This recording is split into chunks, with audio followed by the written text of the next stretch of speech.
The probable cause was it a constitution? Now, that wasn't like at a secret meeting of the mafia or anything. That was before the National Press Club. And guess what the National Press Club forgot to report the next day? How do you like that? I mean, not the National Press Club, but the correspondents that were there.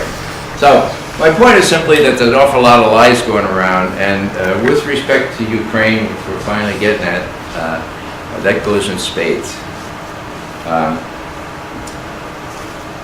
I don't know where to start.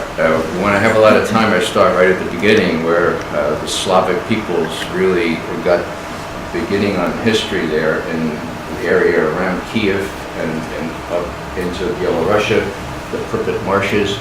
That's where the Slavic people began, and up until the 9th century AD, so Christian era, they had no written language. Okay? They had a very rich folk tradition, but they had no way to write it down. We're talking about, 900, 950 AD. Millennia behind the Egyptians, or the Chinese, or the Indians, or the Romans, or the Greeks. And so, two Greek priests from Macedonia, Cyril and Methodius, decided, hey, they knew about these Slavs, and they went up there and they manufactured an alphabet for them. Okay, they took the Greek letters for the Greek sounds. They took the Latin letters. They had Latin letters, some Hebrew characters, and then there were certain ones they had to make up, like Shah and things that they had to sort of construct. And they gave them an alphabet. And Knyaz Vladimir, the Prince Vladimir, who was the ruling monarch there in Kiev, he said, well, this is good, and so we'll use this for our church proceedings. And they were pretty much getting to know about what was Christianity at the time. There wasn't yet the break with Constantinople. So he said, hey, it'd be a good idea to join Europe, and one good way of doing that is let's become Christians. Well, he became a Christian, and then he told his subjects there in Kiev, jump into the Dnieper River, and we'll all get Christianized. And they became not only literate, but they became Christians, and they had a chance to join the West, which was beginning to be civilized, all right? So what happened next? It's a long story, but I'll keep it as short as I can. You know about Genghis Khan, right? The Golden Horde. Well, they came in from the east, and they subjected what is now Russia to 2 centuries plus, like plus 25 years of incredibly cruel rule. Okay, they dominated Russia for 2 centuries. We're talking 1200s into the 14 somethings. At a time when Europe was coming out of the Dark Ages into the Renaissance, okay, the Russians are just beating the Tatars back into Central Asia, and then they have to contend with the Poles and the Lithuanians who are attacking them from the west. They got rid of them, but they entered into the Enlightenment or the Renaissance 2 centuries plus late, and they've been trying to catch up ever since. Okay, there's an expression.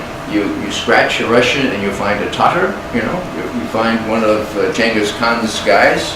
Well, they resent that, but that's symptomatic of what they went through. Okay, so now we're up to the middle. Now we have, skip a century or two, we have Napoleon invading Russia, a lot of cruelty there. He was beaten back, of course. Century later, you got Hitler coming in. How many Russians perished when the Nazis attacked the Soviet Union? Anybody have any 30 idea? million. How many? About 30 million, I think. 30 million, yeah. Most people say between 25 and 30 million. Can you imagine? Can you imagine? I mean, they fought them pretty much single-handedly. We landed in Normandy in June of '44. They turned them back from Stalingrad, big tank battle at Kursk. They took a lot of casualties. And they still harbor a lot of resentment that we came in so late. We were coming up through North Africa and other things, but we're doing it in a pretty measured way. And many of them suspect that we just assumed have them kill off each other, these communists and these Nazis. So that's the history here. So what happens? We're up to the present era here.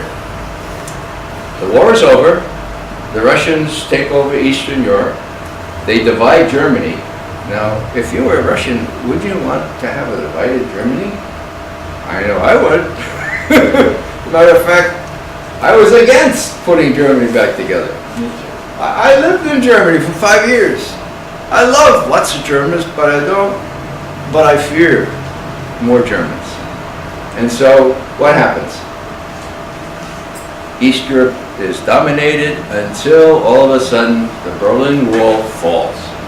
Whoa! Berlin Wall falls? Yeah. November 1979. Okay. And all things are up for grabs. Eastern Europe is sliding away. Poland is, pretty much sliding away. And the wall falls. Gorbachev, a progressive Russian leader, is in office. And Gorbachev is in trouble because he's got 20 divisions. Count them. 20 divisions in what country? East Germany. And the U.S. and other Westerners are deathly afraid that he's going to use these troops to suppress the East Germans or the Poles or the Czechs or all of them together, right? So, a pretty dicey time.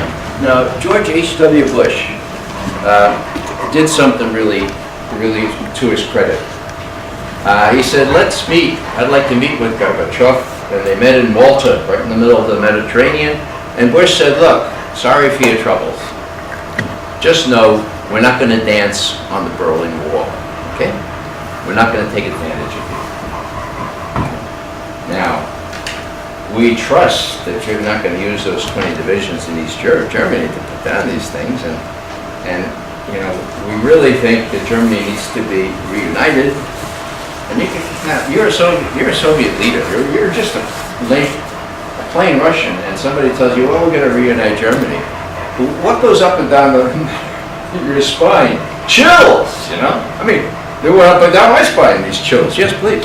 Can you back up and talk about the formation of NATO and the Warsaw Pact? Yeah, I'll get to that right now, yeah. So the NATO organization had been formed, of course, as a counterweight to what was the Warsaw Pact, which were these, we used to call them the East European satellites of the Soviet Union. So when the Berlin Wall fell, here's the Warsaw Pact kind of dissolving, and NATO ends up without a raison d'etre. No reason for why. Terrible thing if you got 4 stars on, and there's no reason for NATO to exist. Okay. So what happened? Bush sends James Baker, his Secretary of State, to talk to Gorbachev and Shevardnadze, the very enlightened foreign minister. His granddaughter, by the way, has a really good interview show on RT. I was on it 2 weeks ago. Sergei Lavrov, the foreign minister, was on it today.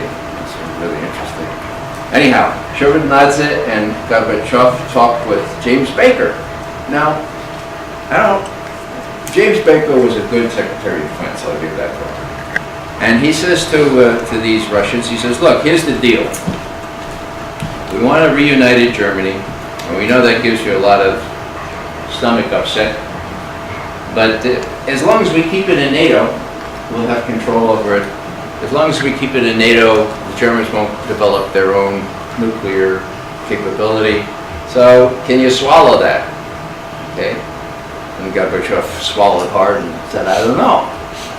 and then Bush and then Baker said, all right, here's the deal.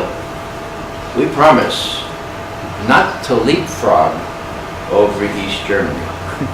We promise not to move 1 inch eastward in enlarging NATO. The promise.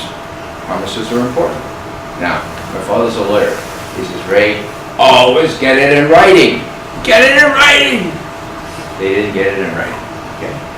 But there was a promise, and it lasted about 5 years, and then Bill Clinton came in. Not 5 years, 4 years.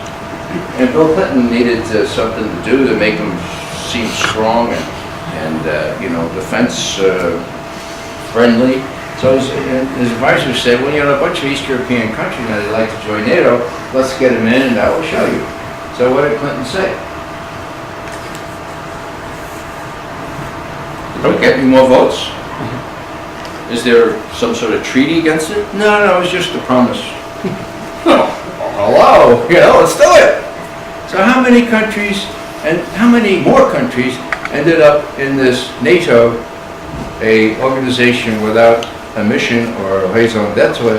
How many more countries ended up in NATO? Anybody know? Want to guess? Would you guess? 9.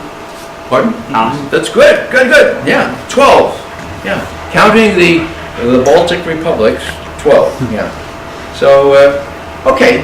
Then they tried to bring Georgia into NATO, and there was a little dust-up, a little war, because Saakashvili, the Georgian guy, thought he could give the Russians a bloody nose, and he got one in return. That was 08, so 6 years ago.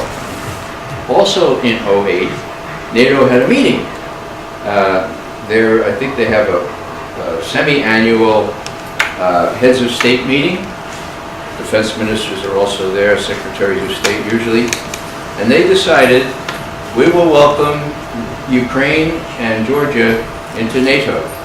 We will have them as part of NATO. Oh, that's great. Then the Georgians tried it, didn't work. And then next thing you know, up till the last couple of months, we have the demonstrations on Independence Square in Ukraine, in Kiev, and who was behind those demonstrations, I wonder? Anybody got any guesses? CIA. People. Pardon? People. Ah! Well, like so many other uprisings, it started out. I mean, the Ukrainian people have really legitimate grievances. They became independent in 91. They had no tradition of elected leadership or democracy. They had a bunch of clowns, rich clowns, and they were, feted by folks from the West who, made oligarchs out of them, and the citizens really suffered. So they had their own legitimate grievances, but that was sort of taken over control of that stuff by a really interesting conglomeration of people trained in Poland under dubious auspices. People who love to show Nazi symbols on their T-shirts and Confederate flags of all things. Yeah, you can see them in the pictures. Okay, so ending up on the Ukraine, here's what happened. We know that Victoria Nuland, who is Assistant Secretary of State for European Affairs, that she was talking to the ambassador in Kiev, our ambassador, and the telephone conversation was intercepted, and she says, "Yep, Yats is our guy, Yats." She didn't even take the trouble to pronounce his full name. It's Yatsenyuk, okay? He's our guy. And yeah, these other guys, they're all right. They can wait in the wings. We'll work with them. And the Yats is the guy, because he used to be head of the central bank. He knows what the IMF requires. He knows about austerity. And he's willing to commit political suicide by doing real austerity on these Ukrainians. Yats is our guy. Now, that was put on YouTube. Put on YouTube. 4 weeks later, I wrote an article, the title was, "Yikes, it's Yats!" You would think that a decent respect for the opinions of mankind would have, disqualified Yats from becoming the prime minister, but no. He's the interim prime minister in Ukraine now. And when that happened as a result of disturbances that were stirred up by people. We know that some of the snipers were shooting at both sides, same snipers.